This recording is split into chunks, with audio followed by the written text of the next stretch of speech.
ধন্যবাদ। আসলে শিক্ষাঙ্গনে রাজনীতি থাকবে কি থাকবে না, এটা রাজনৈতিক দলগুলোকে সম্মিলিতভাবে সিদ্ধান্ত নিতে হবে এবং বিশ্ববিদ্যালয় কর্তৃপক্ষ সিদ্ধান্ত নিতে পারে। অনেকগুলো বিশ্ববিদ্যালয় আছে দেশে, পাবলিক যে বিশ্ববিদ্যালয় আছে এর মধ্যে বেশ কয়েকটা আছে একেবারে স্বায়ত্তশাসিত বিশ্ববিদ্যালয়, সেগুলো বিশ্ববিদ্যালয়ের নিজস্ব আইন দ্বারা পরিচালিত। বিশ্ববিদ্যালয় কর্তৃপক্ষ যদি কোনো সিদ্ধান্ত নেয় এবং সেই সিদ্ধান্ত অনুযায়ী সরকারের সহযোগিতা চায়, তাহলে সরকার সিদ্ধান্তের যৌক্তিকতা বা বিবেচনা করে দেখবে, বা যদি সরকার মনে করে যে বিশ্ববিদ্যালয় কর্তৃপক্ষকে সহায়তা করা প্রয়োজন, বা কোনো ল অ্যান্ড অর্ডার কোনো সিচুয়েশন যদি থাকে, আজকে যেমন হয়েছে, আজকে যে ইস্যুটা হয়েছে সেটা সরকারের দিক থেকে যদি আপনি বলেন এটা একটা ল অ্যান্ড অর্ডার সিচুয়েশন, সরকার মনে করে বিশ্ববিদ্যালয় ক্যাম্পাসে বিশৃঙ্খলা সৃষ্টি করেছেন, যারা বিশৃঙ্খলা সৃষ্টি করেছে তারা বিশৃঙ্খলা সৃষ্টিকারী, তাদের আলাদা পরিচয় সরকারের জানার প্রয়োজন নেই।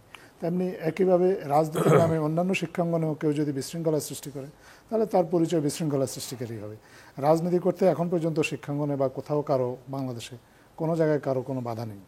যারা যেই সব রাজনৈতিক দলের বা যেসব ছাত্র সংগঠনের রাজনীতি করার। কিন্তু কুয়েট নিয়ে তো এই প্রশ্নই উঠছিল যে সেখানে রাজনীতি নিষিদ্ধ করা হয়েছে এবং সে কারণেই ছাত্রদল আজকে সেখানে লিফলেট বিলি করতে গিয়েছিল। সেটা রাজনীতি নিষিদ্ধ করা হয়েছে কি হয় না সেটা তো কুয়েট কর্তৃপক্ষ ভালো জবাব দিতে পারবে, তারা এটা জবাব দেওয়ার জন্য উপযুক্ত পজিশনে আছে।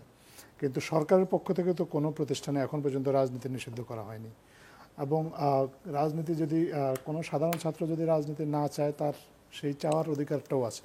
কেউ যদি রাজনীতি করার জন্য দাবি জানায় বা রাজনীতি করার জন্য সেখানে কার্যক্রম চালাতে যায়, তার যেমন একটা অধিকার আছে, আবার কোনো ছাত্রছাত্রীর তারও এই অধিকারটা আছে, সে একটা রাজনীতি মুক্ত পরিবেশে পড়াশোনা করতে চায়।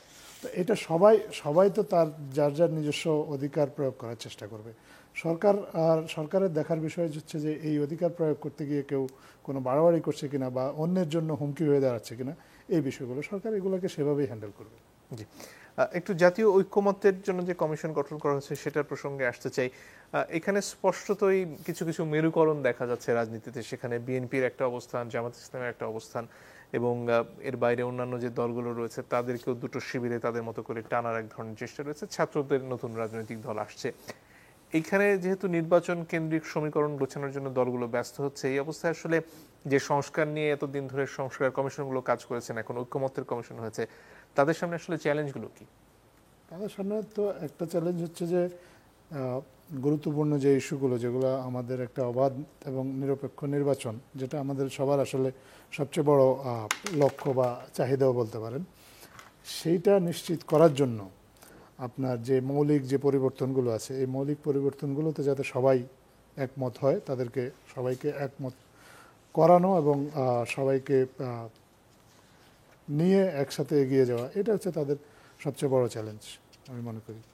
আর নির্বাচন আয়োজনের জন্য সরকারকে তো আসলে যে সংস্কারগুলোর অত্যাবশ্যকীয় সংস্কারগুলো করতে হবে, কিছু সংস্কার না করলে আপনার জুলাইয়ের বিপ্লবটা যে কারণে হয়েছে, যে কারণে এতগুলো ছাত্র প্রাণ দিয়েছে, হাজার হাজার ছাত্র আহত হয়েছে, একটা রাজনৈতিক আকাঙ্ক্ষা থেকেই তো এই আন্দোলনটা হয়েছে।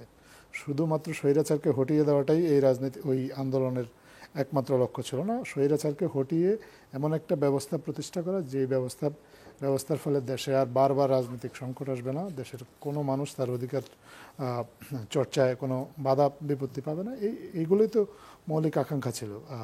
তো এই আকাঙ্ক্ষাগুলো বাস্তবায়নের জন্য যাতে সবগুলো পক্ষ ন্যূনতম যে শর্তগুলো পূরণ করা প্রয়োজন সেই শর্তগুলো মেনে নেয়, তাদেরকে সেই বিষয়ে ঐক্যমত্যে নিয়ে আসা, এটাই সবচেয়ে বড় চ্যালেঞ্জ, অন্যতম চ্যালেঞ্জ। প্রক্রিয়াটা কি দাঁড়াবে? একটা তো বৈঠক হয়ে গেল যেখানে সবাই একসাথে আমন্ত্রিত হলেন, এরপরে সামনে আসলে কি প্রক্রিয়ায় কমিশন এগোচ্ছে, বা এটার যে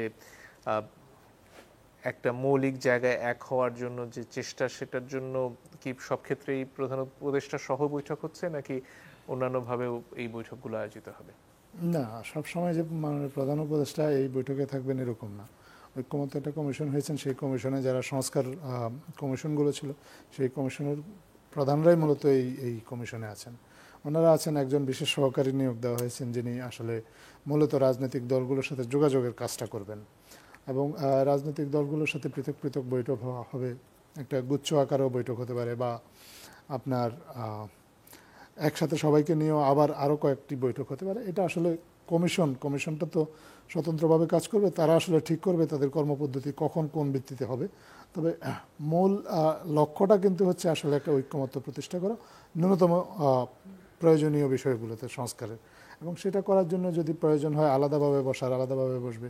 যদি আবার সংস্কার কমিশন মনে করে যে সবগুলো রাজনৈতিক দলকে আবার একসাথে ডেকে নিয়ে আসা, যেখানে মাননীয় প্রধান উপদেষ্টাও থাকবেন, তাহলে সেটাও করা হতে পারে। এটা তো আসলে কোনো একেবারে হার্ড অ্যান্ড ফাস্ট কোনো রুল এটার জন্য কেউ তৈরি করেনি, তাই না? পুরোটাই হচ্ছে একটা সফট অ্যাপ্রোচের মাধ্যমে এই কাজটা করা হবে। সবার সাথে কথা বলা হবে, এটা ফর্মালি হতে পারে, ইনফর্মালি হতে পারে। আবার রাজনৈতিক দলগুলো আপনি যেটা বলেছেন যে মেরুকরণের কথা বলেছেন, মেরুকরণের জন্য যার যার নিজস্ব দৃষ্টিভঙ্গি থেকে সে তার রাজনৈতিক মিত্র যারা আছে তাদের সাথে কথা বলবে, কথা বলে সে তার রাজনৈতিক এজেন্ডাটা সেট করবে, বা তার কি কি সংস্কার প্রস্তাব তারা সাপোর্ট করে সেটা তারা জানাবে। মানে প্রধান উপদেষ্টার পক্ষ থেকে একটা জিনিস কিন্তু পরিষ্কার করে বলা হয়েছে যে সংস্কার যেই প্রস্তাবগুলোই রাজনৈতিক দলগুলো সমর্থন করুক বা প্রত্যাখ্যান করুক সেগুলো ওয়েবসাইটে দেওয়া হবে। ওয়েবসাইটে কোনো রাজনৈতিক দল নির্দিষ্ট প্রস্তাবে যদি রাজি না হয় তাহলে সেটাও তার যারা সমর্থক কর্মী আছেন বা অন্য দলগুলো যারা তার সাথে বৈঠকের সময় হয়তো উপস্থিত ছিল না, তারাও জানতে পারবে যে এই দেশের এই রাজনৈতিক দলগুলো এই প্রস্তাবগুলো সমর্থন করে। তো সর্বোপরি এইটার মধ্যে এক ধরনের জনসম্পৃক্ততাও এভাবে তৈরি হবে। তো সবাই যখন জানবে কোন রাজনৈতিক দল কি সিদ্ধান্ত নিতে যাচ্ছে বা কোন কোন সংস্কার প্রক্রিয়ায় তারা একমত আর কোনটাতে তারা একমত পোষণ করে না, তখন আসলে এই বিষয়ে সিদ্ধান্ত গ্রহণ খুব সহজ হবে বলে সংস্কার কমিশনগুলো বিশ্বাস করে। আর কিছু কিছু বিষয়ে কিন্তু ইতিমধ্যেই ঐক্যমত্য প্রতিষ্ঠিত হয়েছে। বাংলাদেশের সবচেয়ে বড় রাজনৈতিক দল এই মুহূর্তে বাংলাদেশ জাতীয়তাবাদী দল, ওনারা কিন্তু মাননীয় প্রধান উপদেষ্টাকে নিজেরাই বলেছেন যে সংস্কার কমিশন যে প্রস্তাবগুলো দিয়েছে এর মধ্যে কিন্তু কমপক্ষে 50% প্রস্তাব অল্প কিছুদিনের মধ্যেই বাস্তবায়ন সম্ভব, এবং সেগুলো নিয়ে খুব বেশি দ্বিমত ওনাদেরও নাই এবং অন্য রাজনৈতিক দলগুলো নেই। বাকি যে 50% প্রস্তাব তার যদি অর্ধেকও আসলে ঐক্যমত্যে আসা যায় তাহলে তো আসলে আমাদের একটা বড় অগ্রগতি হয়ে যায়। সেক্ষেত্রে যে মানুষের যে আকাঙ্ক্ষাটা আছে, মানুষ যেভাবে একটা সুষ্ঠু নির্বাচন চায় সেটার কাজটা অনেক দূরে এগিয়ে যায় তাহলে। জি।